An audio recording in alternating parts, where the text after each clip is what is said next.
Homelessness in San Francisco is getting so out of control that residents are being asked to take in a homeless person, put them into your spare room. If you're going to be homeless, it's pretty easy here.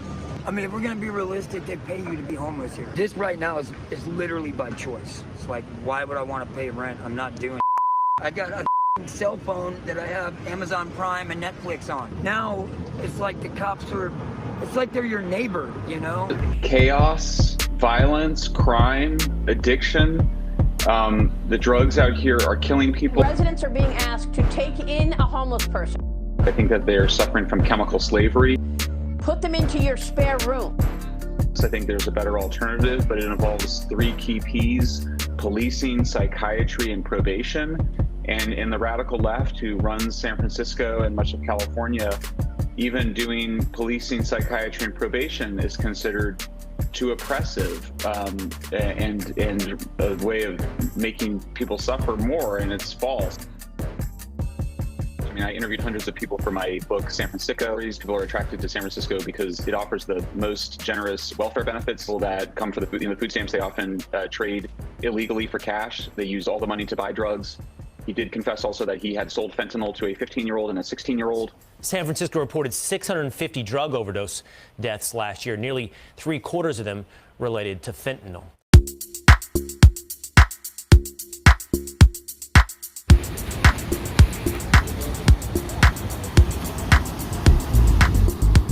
Welcome back to the channel. This is Anna's Thoughts and Musical Parodies, and I am Anna, your hostess. Thank you so much for being here today. If you would like to support what I do here, one of the best ways that you could do that currently is by donating to my Diaper Fund for my baby that is due at the beginning of April. I will put the link for that in the description. Thank you so much. This is the city's answer to the homeless problem, asking residents to take people in. Your thoughts? Well, let's look together at this article on the topic from Mia and talk about that. From February 9th, 2022, Bay Area residents are asked to allow vagrants into their homes to tackle homelessness crisis. Local charities are asking families to step in and solve the homeless crisis themselves by taking the homeless into their own homes and spare rooms. Okay, so I don't know about you, but I actually live in an area where there are a lot of homeless people, actually just right down the street, like a 10-minute walk from where I live, there's a whole homeless encampment. Keep in mind that there have been plenty of places hiring, entry-level, simple jobs hiring, and I have known at least a couple homeless people who have gotten a job and have gotten a room to rent or whatever, so, it's totally possible. But when we go by this homeless encampment, we see a lot of people who look totally able-bodied, just sitting and hanging out in tents or RVs or whatever, just, all day, it seems. Sometimes there's loud music playing. We've seen campfires here and there. And there are also at least a couple of people who I've seen regularly who are either, on drugs, like probably meth or, something like that makes you act hyper and kind of crazy, or they're just, severely mentally disturbed, who I see regularly around our local grocery store. So these are the homeless people who are hanging out in our neighborhood. Clearly, a lot of these types of people would not be safe to have around children or, a female who lives alone or with a child. But even if you are a, male who is capable of taking care of yourself and protecting yourself, why would you want to bring a crazed drug addict into your home or somebody who has the capability of getting a job and could walk to the place of employment from their campsite, but they just choose not to, probably because they are on drugs. I actually used to work with this guy who I ran into one time by the train station in my city a few years ago now, and he told me that the reason why he is homeless is because he was addicted to heroin. So why would you bring them into your home rather than put them in a treatment center, or why would you put yourself at risk or enable them to just keep being lazy when they could already have a job? I've known people who were living on the streets and they got a job and they got off the streets within like a month. So It just doesn't make sense to me at all. And they say that some of these schemes are reportedly offering little to no compensation. According to the Daily Mail, there are an estimated 30,000 homeless in the 5-county Bay Area. Gosh, that really is quite a staggering number when you think about it. It's not that big of an area, I don't think. You know, like when you think about 30,000 people, I think they're in somewhat of a condensed area, and they're all homeless. That's just insane. But yeah, I mean, maybe there would be a few exceptions, you know, of people who are literally trying to better themselves, who have a job maybe already and they just don't have a place to live inside of.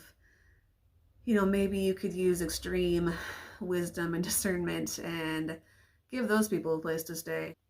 But for the most part, I think it would either just be endangering yourself or enabling.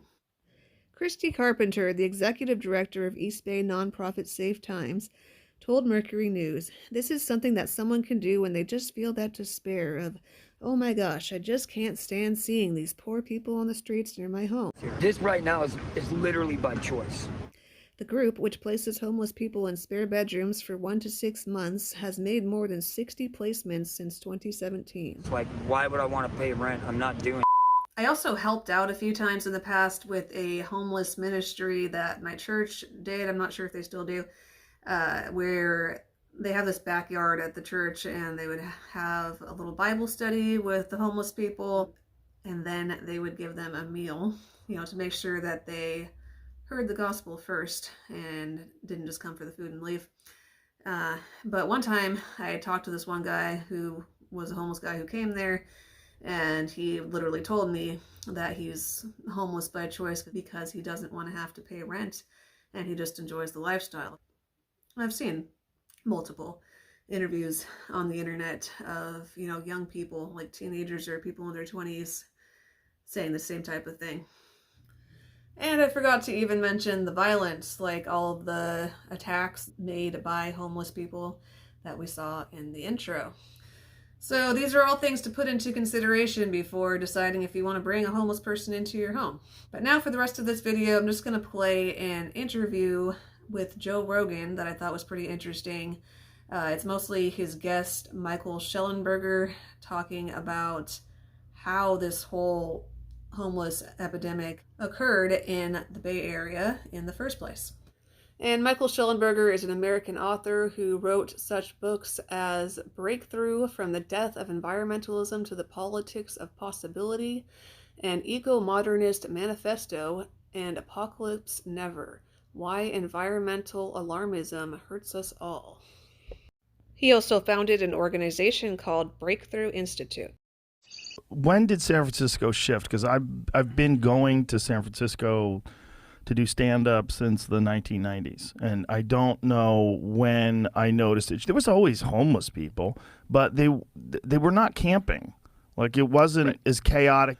When did it get where it is, and what were the steps? Right. So you really have to go back. So culturally, San Francisco has been very tolerant of drug use since the 19th century. It had opium dens that it was the last to shut down of anybody in the 19th century.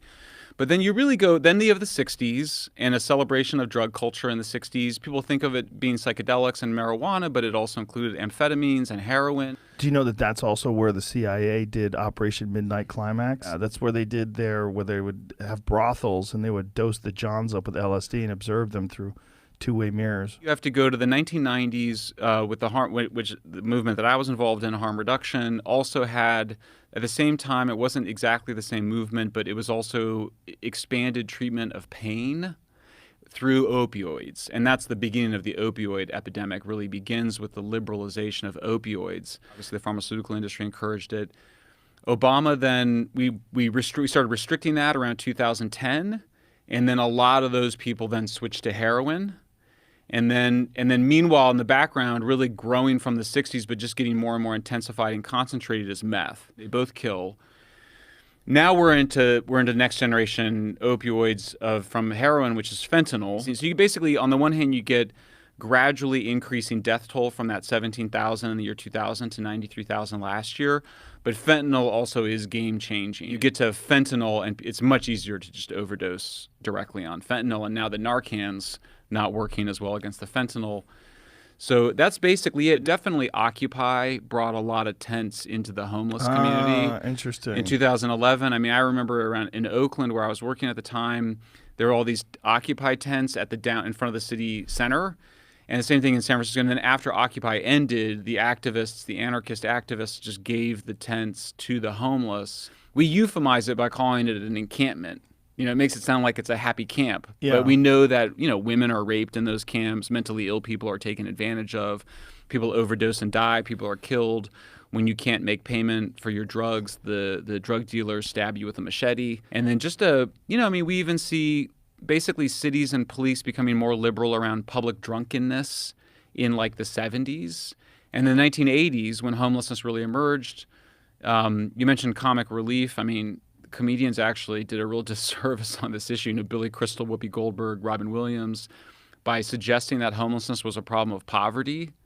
It was really a result of the crack epidemic, crack and alcohol. Yeah, I think that if I had to summarize it, I quote this amazing addiction specialist from Stanford, Keith Humphreys, who calls it left libertarianism. I interview people, and they just think it's immoral to demand anything from addicts or from homeless people. How dare you? Right. You know, how dare you ask them to change their behavior? They're victims. Thank you again so much for being here today. Since you liked the video enough to make it all the way to the end, don't forget to click the thumbs up and share with somebody else who would also enjoy. Leave your comments below and we'll all have a conversation. If you really liked it, check out the link in the description for several different ways that you can support and get some cool stuff for yourself or a friend or a loved one. Have a wonderful night, afternoon, morning, evening, whatever time zone you are in, and I will see you next time. Bye.